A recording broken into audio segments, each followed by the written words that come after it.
following contest is a steel cage match and is for the Ultraviolet Championship.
Ladies and gentlemen, it's now time for one-on-one action. And Michael, it sounds to me like this crowd already picked the one who they want to win this match.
Corey, what should we be on the lookout for here in this steel cage match? Cole, you can bet both of these superstars will be looking to use the cage to their advantage as much as possible here tonight.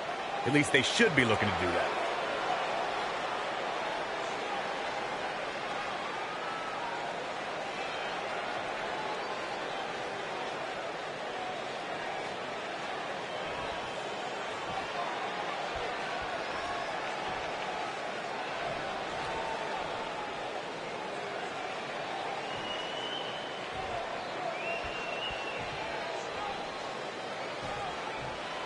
Introducing the challenger from Philadelphia, Pennsylvania, weighing in at 280 pounds, the Nightmare King, James Mack.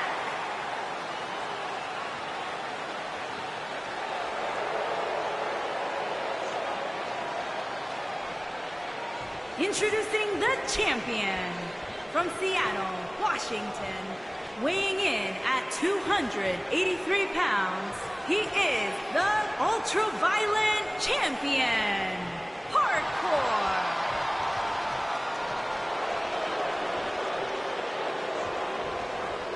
If you think about moving, you better apologize.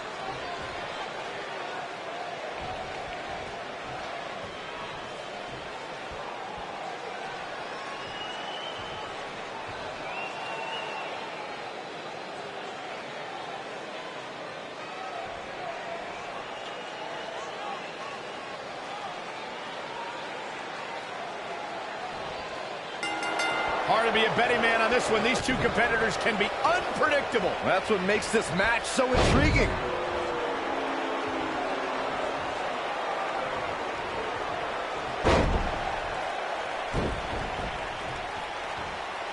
Hooked up. And Michinoku driver. Absolutely planted.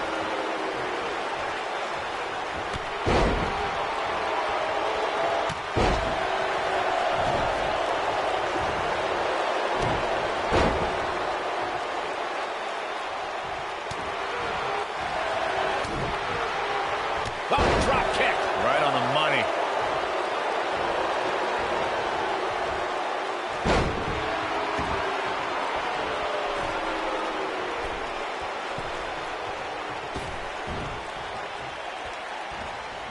Champ not looking good right now. Looks like he may have let his guard down there for a moment, and it cost him. He just has to make sure this doesn't get too out of hand for him. Sometimes momentum has a way of permanently swinging one way. That's what he wants to avoid here. This match is so evenly contested right now that it's almost impossible to pick a winner. I guess we'll just have to settle in and enjoy the action.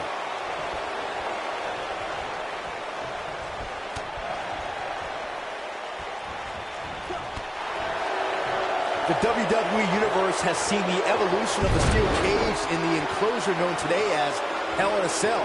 The first time an enclosed cage was seen was in October of 1983 in the last Battle of Atlanta. The enclosed cage was seen a few years later in the War Games match from the NWA. There were even cages stacked on top of each other like WCW's Tower of Doom.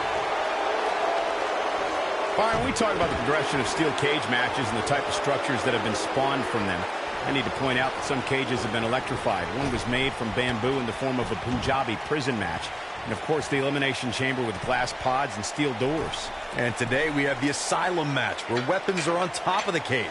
Just goes to show you that times may change, but the objective to destroy an opponent remains the same. There's still no better way to settle a score than to do battle with your adversary inside a steel cage. We talk about how important stipulations are in a steel cage match.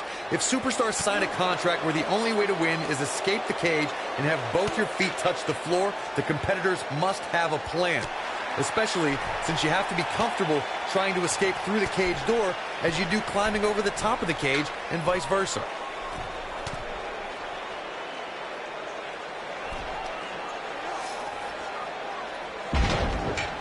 Corey, you touched on something moments ago that's so important for the combatants in a steel cage match to remember. A superstar must be able to think offensively to figure out how they're going to escape the cage. They must think defensively at the same time so they can prevent their opponent from getting out of the cage first and winning the match. Well, a superstar must become comfortable with escaping the cage by both exiting the cage door and by climbing over the top of the cage. They must also be aware of their attributes and what's best for them.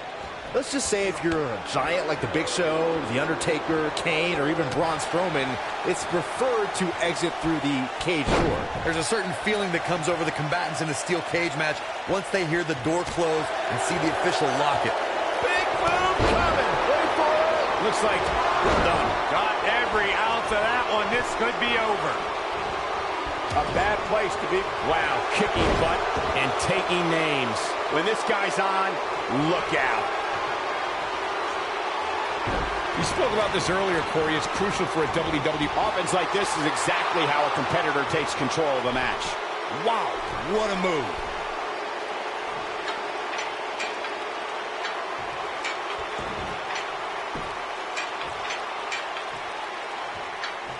The steel cage is a massive enclosure that stands 15 feet in height. For almost 35 years, a select group of high flyers have taken their aerial assaults to greater heights. And when I say that, I mean superstars climb to the top of the steel cage, the real high rent district, and dive off onto their opponent. And that all started with one man in October of 1983, Jimmy Superfly Snuka. The champ is just being outclassed right now. There's a good chance he can't recover from this. Guys, it's a wonder he's even able to stand at this point. If I'm the referee, I'm seriously considering stopping this match. He's in tough shape, guys, and there's absolutely no room for error now. Going for it again. He clearly has confidence in that move. Obviously putting a lot of stock in that maneuver.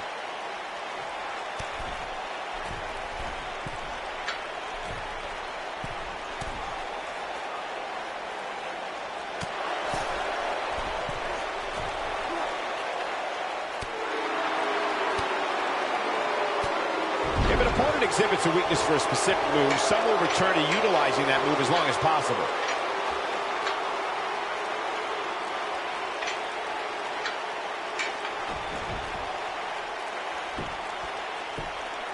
Looks like both these superstars have found that little extra something to keep themselves going here tonight.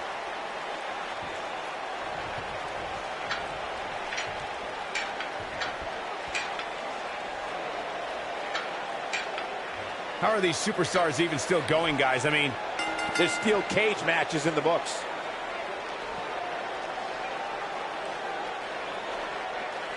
when you introduce the enclosure, everything is possible. What a match this was. Count yourselves lucky, people. You might watch WWE for years and only see a match Here that is good your winner, a few times. and new Ultra-Violent Champion, the Nightmare King James Mack. Huge victory here in one-on-one action. Now that's having a game plan and executing it to perfection.